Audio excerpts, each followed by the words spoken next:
മഴ പെയ്തെല്ലാം ചവറായി. ഇത് തൂക്കാനും പറ്റത്തില്ല. ഭയങ്കര മഴയായിപ്പോയി. എന്ത് ചെയ്യാനാ?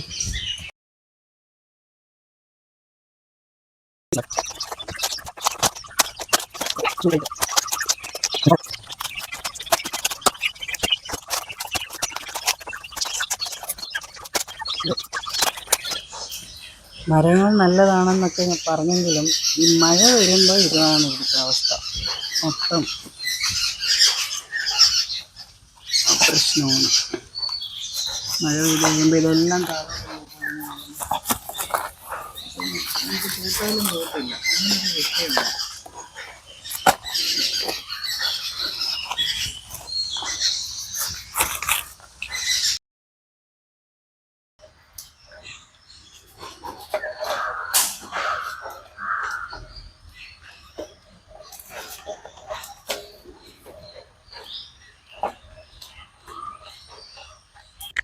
കറ മാറ്റാനുള്ള എളുപ്പവിദ്യ.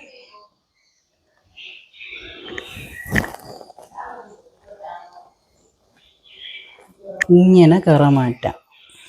എണ്ണയും തേക്കാം, പക്ഷേ ഇത് പെട്ടെന്ന് കറ മാറ്റാൻ പറ്റും.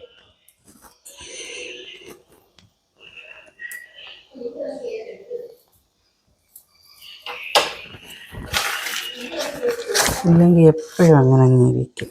ഇങ്ങനെ കുത്താൽ മതി. അടിച്ചിട്ട്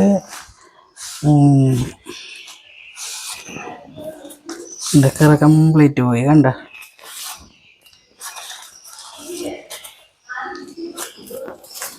ഒരു പേപ്പറോ തുണിയോ എന്തേലും വെച്ചിങ്ങനെ ആക്കിയാൽ മതി.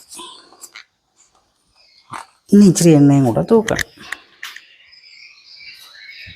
കറ കളഞ്ഞല്ലോ നേരത്തെ. അപ്പോൾ കറ കളഞ്ഞ് കഴിയുമ്പം അത് കഴിഞ്ഞിട്ട് ഒരു ഇച്ചിരി എണ്ണയും കൂടെ തൂത്ത് കൊടുത്താൽ മതി. എണ്ണ ഒന്നുമില്ല, ഓയിൽ ഏതെങ്കിലും മതി. അപ്പം നമുക്കിനി കുഴപ്പമില്ല. പിന്നെ ഇത് കണ്ടിച്ച് കഴിഞ്ഞിട്ട് പിന്നെ ചക്കക്കുരു ചിരണ്ടാനൊക്കെ ഒരു പിച്ചാത്തിയും കൂടെ കരുതുന്നത് നന്നായിരിക്കും. മഴ പെയ്തപ്പം കൊതുകിൻ്റെ ശല്യം ശരിക്കുണ്ട്. ഞാൻ പുറത്തിരുന്നത് എടുക്കാം എന്നൊക്കെയാണ് വിചാരിച്ചിരുന്നത്. പക്ഷേ പുറത്ത് മഴ പെയ്തങ്ങ് എല്ലാം ഒരുമാതിരി വൃത്തികേടായിട്ട് കിടക്കുക. തൂത്തൊക്കെ ഇട്ടെങ്കിലല്ലേ ഭംഗിയുള്ളൂ. തൂക്കാൻ പറ്റുന്നില്ല ഇപ്പം. പുറത്തിരുന്നെങ്കിൽ നല്ല സീനറിയും കാര്യങ്ങളും ഒക്കെ ആയേനെ. എന്തോ ചെയ്യാനാ, മഴയായിപ്പോയി. നമുക്ക് ഇത്രയൊക്കെയല്ലേ ഉള്ളൂല്ലേ പ്രശ്നം. മഴ പെയ്ത് തീരെ മുറ്റത്തിറങ്ങാൻ വയ്യാതൊക്കെ ഇരിക്കുന്നവർക്ക് ഇതിലെന്തെല്ലാം പ്രശ്നങ്ങളുണ്ട്. അവർക്കൊക്കെ എത്രയും പെട്ടെന്ന് അത് ശരിയായി മാറട്ടല്ലേ. നമ്മളുടെ ഈ നിസ്സാര പ്രശ്നമാണ്. ഇതൊക്കെ പരിഹരിക്കാവുന്നതേ ഉള്ളൂ. എന്നും വൃത്തിയായി കിടക്കുന്നവർക്ക് കുറച്ച് വൃത്തികേടായി കഴിഞ്ഞാൽ ഈ പ്രശ്നം. അപ്പം യഥാർത്ഥത്തിൽ പ്രശ്നമുള്ളവർക്കൊക്കെയോ ഇതാ അവനവൻ്റെ ചില സൗഭാഗ്യങ്ങൾ ആരും കാണുന്നില്ല. നമുക്കിതില്ലേ എന്നൊക്കെയുള്ള പരാതികളാണ് എല്ലാവർക്കും. എന്നാൽ മറ്റുള്ളവർക്ക് എന്തില്ല എന്ന് ചിന്തിക്കുന്നില്ല. പിന്നെ വേറൊരു കാര്യം എന്താണെന്ന് വെച്ച് കഴിഞ്ഞാൽ, എന്നോട് അമ്മ പറഞ്ഞു തന്നിട്ടുള്ളൊരു കാര്യമാണ്. അതായത് നമുക്കൊന്നുമില്ലെന്നും പറഞ്ഞ് ദുഃഖിക്കരുത്. നമ്മളിൽ മേലോട്ടുള്ളവരെ നോക്കി, നമ്മളിലും സൗകര്യമുള്ളവരെ നോക്കിയിട്ട് അയ്യോ അവർക്ക് അതുണ്ടല്ലോ നമുക്കതില്ലല്ലോ എന്ന് പറഞ്ഞ് ദുഃഖിക്കുകയും ചെയ്യരുത്. അതായത് നമ്മുടെ അത്രയും സൗകര്യം ഇല്ലാത്തവരെ, അല്ലെങ്കിൽ നമ്മളുടെ അത്രയും ഫെസിലിറ്റീസ് ഇല്ലാത്തവർ കാണുമല്ലോ.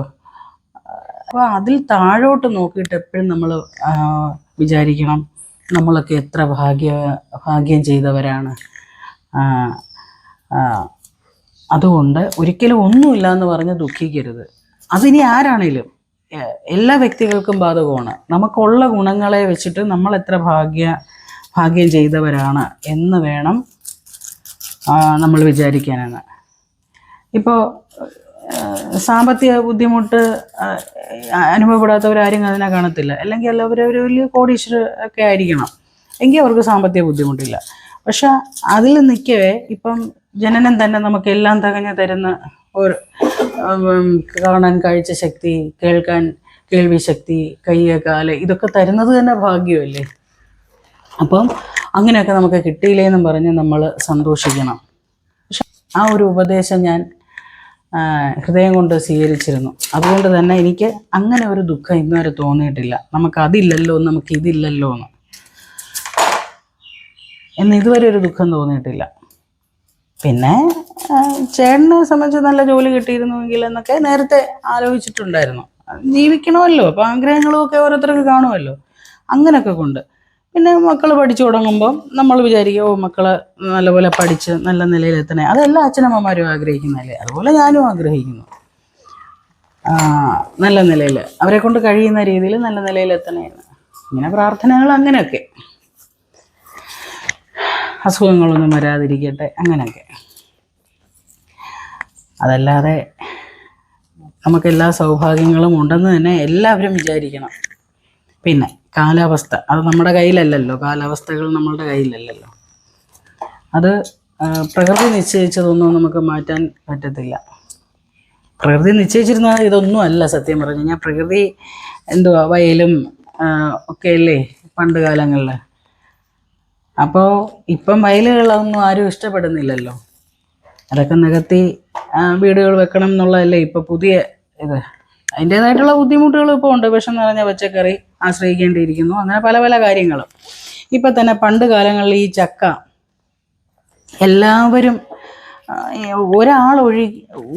ഒരാളും ഇല്ലാതെ, അതായത് ആ വീട്ടുകാർ ചക്ക എടുക്കത്തില്ല, ഇപ്പുറത്തെ വീട്ടുകാർ ചക്ക എടുക്കും എന്ന് പറയേണ്ട ഒരു അവസ്ഥയല്ല പണ്ട് കാലങ്ങളിൽ. പ്ലാവില്ലാത്തവർ പോലും അപ്പുറത്തുനിന്ന് ചക്ക ഇട്ടുകൊണ്ട് വരുമെന്നുള്ളതാണ്. അത് ഞങ്ങൾ ചക്ക ഇടുവാണ്, അല്ലെങ്കിൽ ഒരു ചക്ക ഇല്ലെങ്കിൽ ഇട്ട് കഴിഞ്ഞ് കഴിഞ്ഞാൽ അപ്പുറത്ത് കൊടുക്കും. ഇതെല്ലാം പണ്ട് കാലങ്ങളിൽ നടപ്പുള്ള കാര്യങ്ങളാണ്. ഇപ്പോഴല്ലേ ഇതൊക്കെ നിന്ന് വരുന്നത്. അപ്പോൾ ആ ചക്ക എടുത്തു കഴിഞ്ഞ് കഴിഞ്ഞാൽ ഈ മുള്ള് മാത്രമേ ഉള്ളൂ അവർ കഴിക്കാത്തതെന്നാണ് എൻ്റെ അറിവ്. ഇത് പക്ഷേ പശുവിന് കൊടുക്കാറുണ്ടോ എന്ന് എനിക്കറിയത്തില്ല. ചില പശുക്കൾ കഴിക്കുമായിരിക്കും. ഇപ്പോഴത്തെ പശുക്കളൊന്നും കഴിക്കത്തില്ല. കാര്യം എന്ന് വെച്ച് കഴിഞ്ഞാൽ അതും മോഡേൺ ആയില്ലേ, അത് കാരണം അത് കഴിക്കത്തില്ലെന്ന് എനിക്കറിയാം. അപ്പം ബാക്കിയുള്ള എല്ലാം ചവണിയാവട്ടെ, ഏതാണ്ട് ഈ പാടയുണ്ടല്ലോ ചക്കക്കുരുവിൻ്റെ, ഇത് സഹിതം അവിയൽ വയ്ക്കും, ഇത് സഹിതം. പക്ഷെ ഇത് ഞാൻ അവിയൽ വെച്ചിട്ടില്ല. വെച്ചിട്ടുണ്ടെന്ന് ഇങ്ങനെ അറിഞ്ഞിട്ടുണ്ട് പണ്ടുള്ളവർ. ഇപ്പം അതിൻ്റെ ആവശ്യം വരുന്നില്ല. പണ്ടുള്ളവർക്ക് അവർ മറ്റേ മോഡേൺ രീതിയിലുള്ളതൊന്നും ആശ്രയിക്കാത്തത് കൊണ്ട് അത് തന്നെയാണ് അവരുടെ ഡെയിലി ഉള്ള ആഹാരങ്ങളിൽ ഉൾപ്പെടുന്ന കാര്യങ്ങളാണ് ഞാൻ ഈ പറയുന്നത്. ചക്ക വന്നു കഴിഞ്ഞാൽ പിന്നെ ചക്കയാണ്. ഒരു ചക്ക പോലും വേസ്റ്റ് ആവത്തില്ല. ഇപ്പം നിലവിൽ പ്ലാവുള്ളിടത്തൊക്കെ പോയി നോക്കിക്കഴിഞ്ഞാൽ അവർ കുറേ ചക്കയിട്ട് റോഡിൽ ഫ്രീ ആയിട്ട് ഇവിടെയൊക്കെ കൊണ്ടുവയ്ക്കും. ചിലയിടങ്ങളിൽ ചക്കയ്ക്ക് റേറ്റ് ഇട്ട് കൊണ്ടുവയ്ക്കും. പക്ഷേ ഇവിടുന്ന് കൊണ്ടുപോകുന്നവർ തിരുവനന്തപുരത്ത് അങ്ങനെയുള്ളിടത്തൊക്കെ, തമിഴ്നാട് അങ്ങനെയുള്ളിടത്തൊക്കെ വിലയ്ക്കാണ് അവർ ഓരോ ചുളകളും കുപ്പിക്കകത്താക്കി പഴുത്തതും പഴുക്കാത്തതും ഇത്ര രൂപ നല്ല റേറ്റ് കിട്ടും. വർക്കലയിലും ഒക്കെ അതുപോലെ തന്നെയാണ്. ഇങ്ങനെ 5 പറയുന്നതായിട്ട് ഒരു ചക്കയ്ക്ക് എങ്ങാണ്ട് 350 രൂപയോളം, 350-400 രൂപയോളം വിലയുണ്ടെന്ന്. ഇപ്പോൾ ഇവിടങ്ങളിൽ പ്ലാവുള്ളിടത്ത് നോക്കുവാണെങ്കിൽ മിക്കവാറും കൊഴിഞ്ഞ്, കാരണം എത്രയെന്നും പറഞ്ഞ് കഴിക്കും. ഇപ്പം ഓരോരുത്തർക്ക് അത് ശീലമില്ലാത്തതുകൊണ്ട്. പണ്ടുള്ളവർക്കാണെങ്കിൽ ശീലമുണ്ട്. ഈ ചക്ക വന്നു കഴിഞ്ഞാൽ ഡെയിലി ചക്കപ്പുഴുക്ക്, ചക്ക അവിയൽ, അങ്ങനെ ചവണിയെടുത്ത് തോരൻ, അങ്ങനെയൊക്കെയുള്ള ഇതുള്ളതുകൊണ്ട് അവർക്ക് അന്ന് പ്രശ്നമില്ലായിരുന്നു.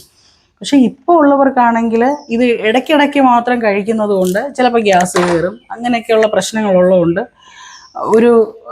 ഒരു പേരിന് ഒരു മാസത്തിൽ 2 പ്രാവശ്യമോ 3 പ്രാവശ്യമോ ഒക്കെ എടുക്കുകയുള്ളൂ. അപ്പോൾ ബാക്കി ചക്ക എന്ത് ചെയ്യും? നല്ലപോലെ ചക്ക ഉണ്ടാവും, ബാക്കി ചക്ക എന്ത് ചെയ്യും?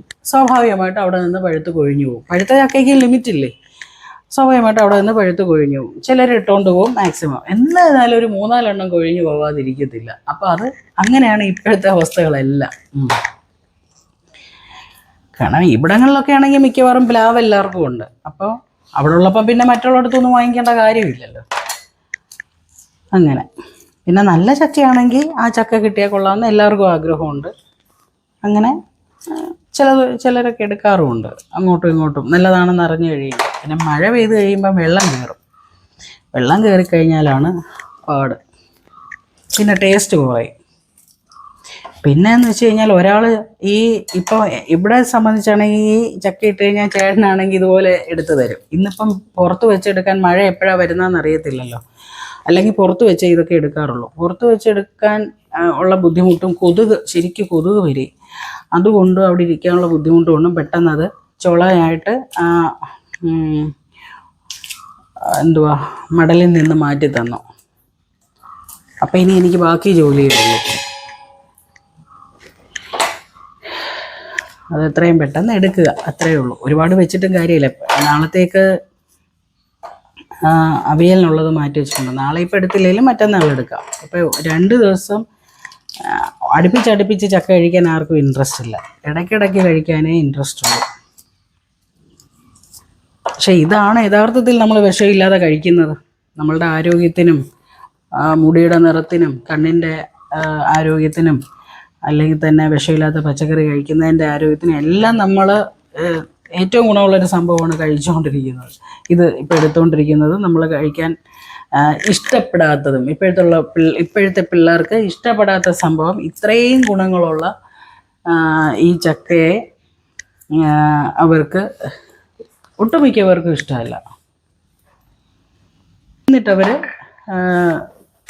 മാർക്കറ്റിൽ കിട്ടുന്ന പച്ചക്കറികളെ ഇഷ്ടപ്പെടുന്നു. പച്ചക്കറികൾ കഴിക്കുന്നതന്നെ ഇപ്പോഴത്തെ പിള്ളേർക്ക് ഇഷ്ടമില്ലെന്ന് തോന്നുന്നു.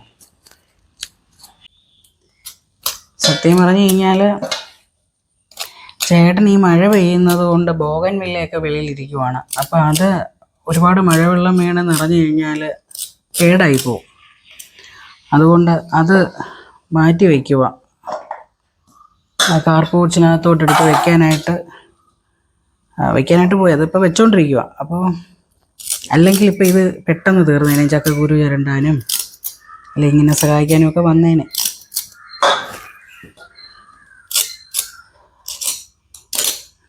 എനിക്ക് കുറച്ച് നേരം ഇങ്ങനെ താഴെ ഇരുന്ന് കഴിഞ്ഞിട്ട് പിന്നെ നടുവിന് വേദന ഉള്ളതുകൊണ്ട് ഭയങ്കര വിഷയമാണ്.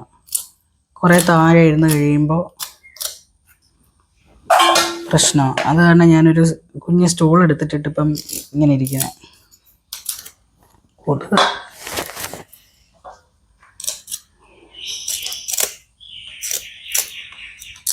ഈ ചക്കക്കുരു ചിരണ്ടുന്നതിന് മുമ്പ് ഫ്രഷായിട്ട് നമ്മൾ ഉടനെ കണ്ടിച്ചെടുത്ത ചക്കയിൽ നിന്ന് ചക്കക്കുരു എടുക്കാതെ നേരത്തെ ഇരിക്കുന്ന ചക്കക്കുരു ചിരണ്ടുന്നതായിരിക്കും എളുപ്പം. കാര്യം അത് ഉണങ്ങിയിരിക്കുമല്ലേ, അപ്പം നമ്മുടെ കയ്യിലൊരു ഗ്രിപ്പ് കിട്ടും പിടിക്കാൻ.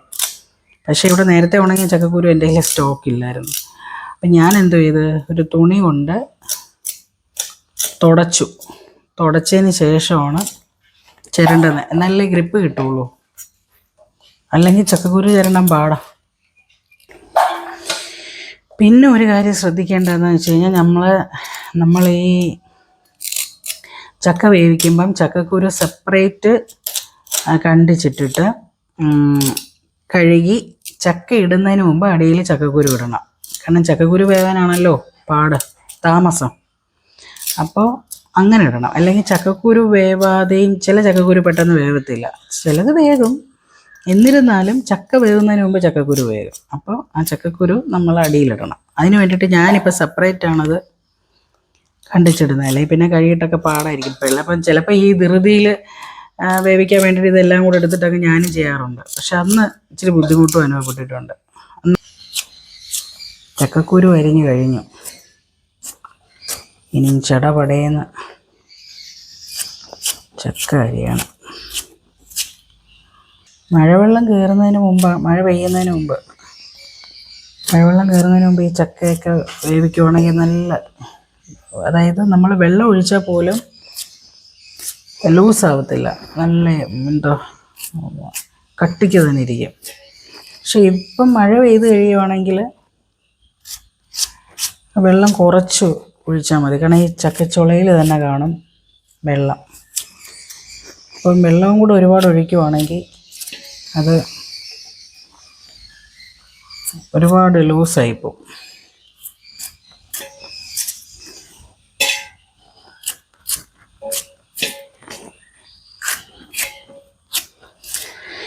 അമ്മയൊക്കെ ഉള്ള സമയത്ത് ചക്ക എടുക്കാനുള്ള പാടേ അറിയത്തില്ലായിരുന്നു.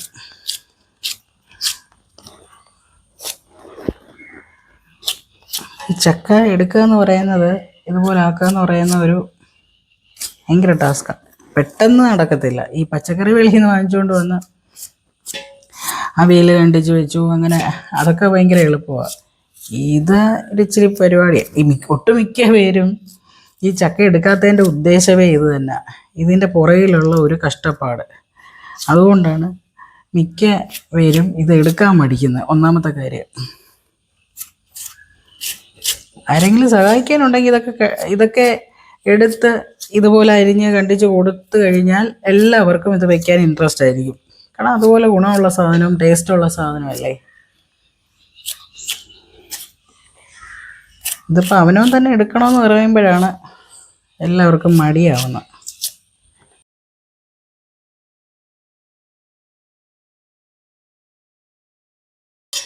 ചക്കച്ചോള എടുത്തു കഴിഞ്ഞു. ഇനി നമ്മൾ മടൽ ചെറുതായിട്ട് കണ്ടിക്കണം.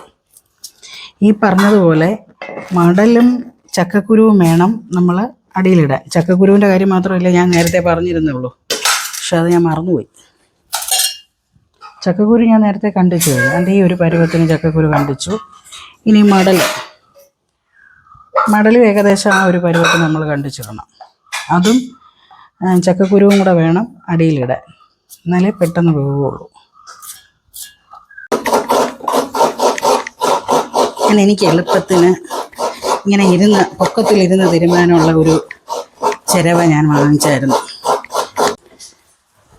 നമുക്ക് പെട്ടെന്ന് ആരുടെ ഹെൽപ്പില്ലാതെ നടുവേദന എടുക്കുമെന്നുള്ളൊരു വിഷയവും വരുന്നില്ല. പക്ഷെ ഈ ചിരവ വെറുത്തായിരുന്നു എന്നല്ല, വെറുത്താണ്. കാര്യം എന്താണെന്ന് വെച്ച് കഴിഞ്ഞാൽ അത്ര എനിക്കിഷ്ടപ്പെട്ട ഒരു പണിയായുധമാണിത്.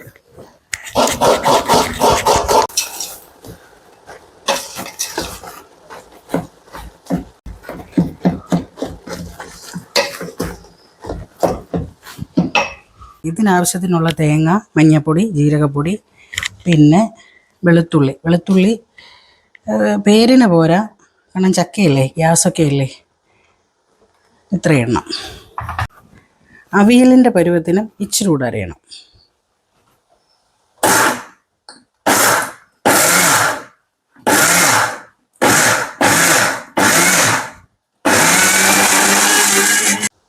ഈ പരുവമായി.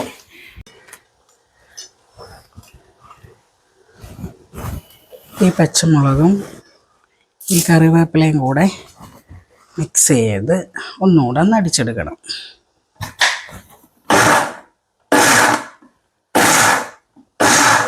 തേങ്ങ അരപ്പിട്ടിട്ട് നല്ലപോലെ അങ്ങോട്ട് മിക്സ് ചെയ്യണം.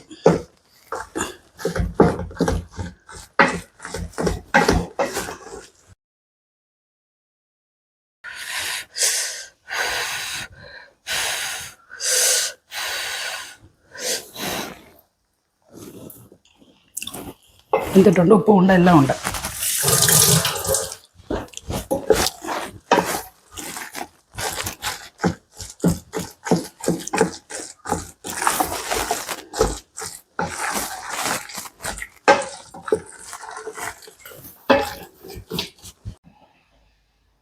അരപ്പിൽ ഞാൻ തീ ഓഫ് ചെയ്തിട്ടില്ല, സിമ്മിലാണ് കിടക്കുന്നത്. അരപ്പൊന്ന് വേണമല്ലോ. എന്നിട്ട് ഫൈനൽ കുറച്ച് വെളിച്ചെണ്ണ. ഇത് വെളിച്ചെണ്ണ തന്നെ, നല്ല വെളിച്ചെണ്ണ തന്നെ ഒഴിക്കണം, എന്നാലേ അതിൻ്റെ ഒരു പവർ കിട്ടുള്ളൂ. അത് ചീനിക്കാണേലും ശരി, ചക്കയ്ക്കാണേലും ശരി. സിമ്മിൽ നിന്ന് നമ്മൾ ശരി കൂട്ടി കൊടുത്തു.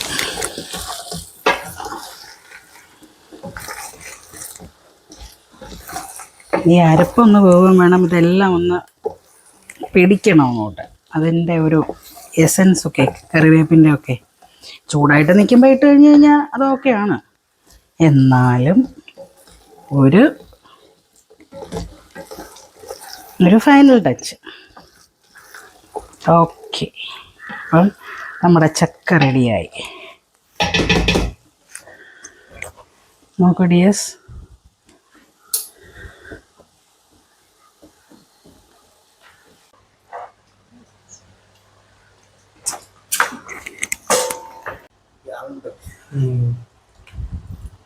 ഇച്ചിരി മീൻ ചാറ് ഇങ്ങോട്ടൊഴിക്കാം.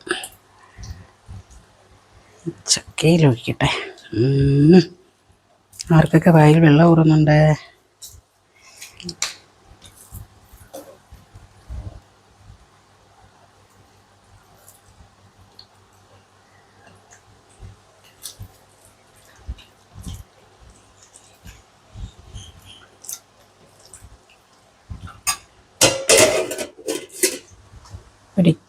പുളിശ്ശേരി. ചക്ക ഇരിക്കുമ്പോഴേ പുളിശ്ശേരി വേണ്ട. പുളിശ്ശേരി കൂട്ടി ഒരു ഇച്ചിരി മീൻചാറൂടെ കൂട്ടി കഴിച്ച് നോക്കാം.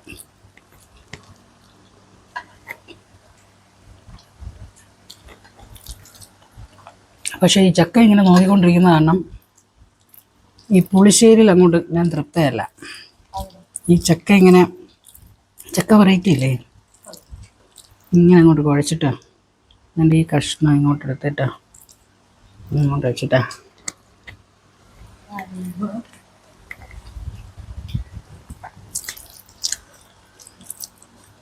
ഡിയർ ഫ്രണ്ട്സ്, നിങ്ങളെല്ലാവരും ഇങ്ങനെ ഒന്ന് ട്രൈ ചെയ്ത് നോക്കണം.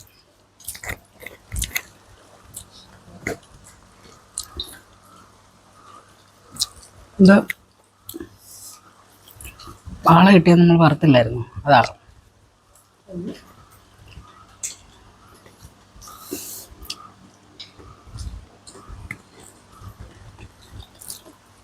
എനിക്കിത് ക്രിസ്പി ആവുന്നതാണ് ഇഷ്ടം, പക്ഷെ ചിലർക്ക് ഇത്രയും ആവണ്ട.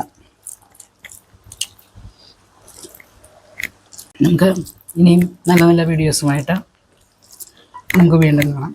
അതുവരേക്കും ബൈ.